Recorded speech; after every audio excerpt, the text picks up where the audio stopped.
La interseccionalitat. Us diré 14 eixos de discriminació interseccional. Començant pel generisme. Què seria el generisme? Allò que és masculí i femení.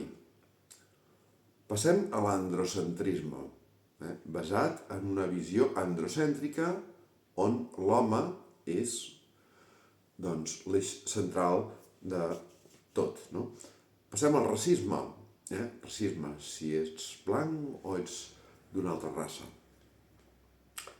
L'eurocentrisme, basat en què si ets d'origen europeu o no ets d'origen europeu. L'heterosexisme, si la teva orientació sexual és heterosexual, homosexual o d'un altre tipus. El capacitisme, i aquí quan parlem de capacitisme tenim en compte les capacitats mentals, capacitats físiques, malalties, trastorns, síndromes, una cosa i una altra. L'elitisme. Elitisme, el fet de venir de classes socials altes o més modestes o baixes. L'edatisme, que té a veure amb l'edat. Jove, adult, vell. La política de l'aparença. La política de l'aparença inclouria temes estètics. Com es veu la persona? És atractiva? És prima? És grassa? És ben vestida? Vesteix d'una manera o una altra? Com aparentem les persones? Quina aparença? Això té a veure també amb la interseccionalitat. El biaix classista. Hem parlat de l'elitisme, però també hi ha un biaix classista que ens ubica en una classe social o una altra. El biaix de la llengua. Si parlem o no parlem bé la llengua del país i sobretot si parlem anglès o no parlem anglès. Si parlem anglès hi ha una altra visió d'aquella persona. El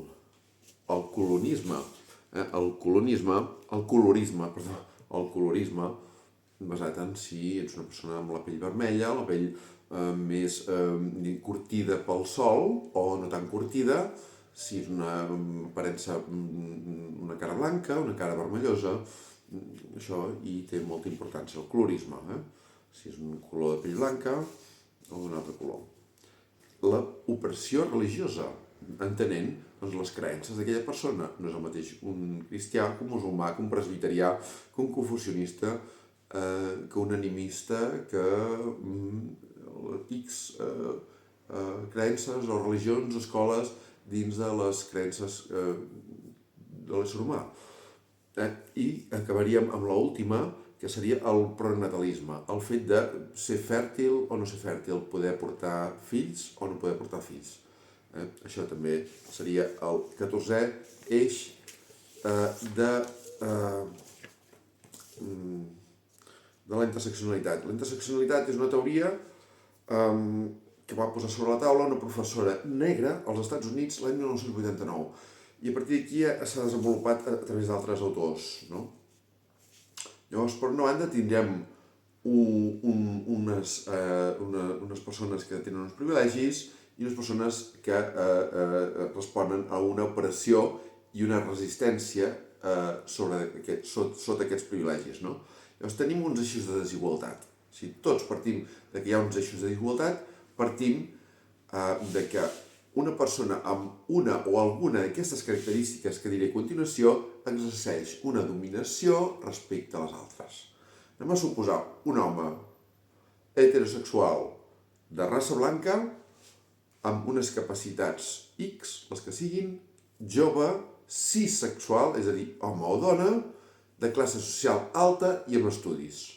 No tenen per què complir totes aquestes característiques, però si tenim en compte alguna o totes o unes quantes d'aquestes característiques, aquesta persona exercirà una dominació respecte a una persona que respongui a ser dona del col·lectiu LGTBI, de raça negra, amb discapacitat o alguna discapacitat, ancià o anciana, vell o vella, d'edat, transgènere, de classe social baixa i sense estudis.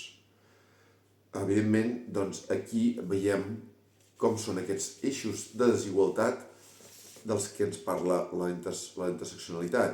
Llavors, la interseccionalitat té a veure aquests diferents eixos d'opressió que interseccionen. Interseccionen i a la interseccionar en un espai geogràfic X, espai que pot ser Europa, Àfrica, Amèrica, Àsia, un país, una ciutat, una regió, una comunitat, un poble, una ciutat, un districte, un barri, el que sigui, no? Un àmbit rural, un àmbit urbà, un àmbit industrial, etc. I, clar, ja tenim en compte el factor temps, quant temps passa aquesta persona en aquest context, i el factor relacional, com es relacionen unes persones amb uns eixos interseccionals i uns altres, no? Llavors, clar, aquí es complica la cosa, no?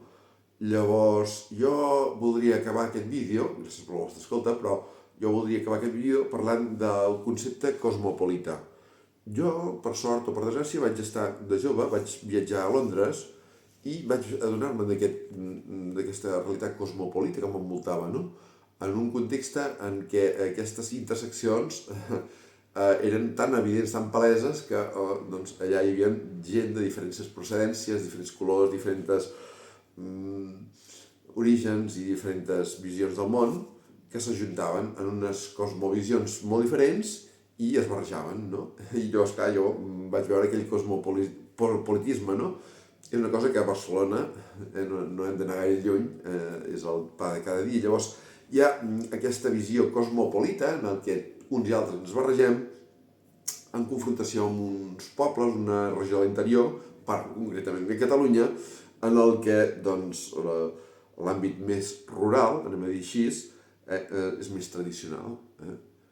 I amb això doncs, em dono per satisfet, simplement que tingueu en compte que el món cada cop és més interseccional i cada cop és més cosmopolita, però sí fer una advertència.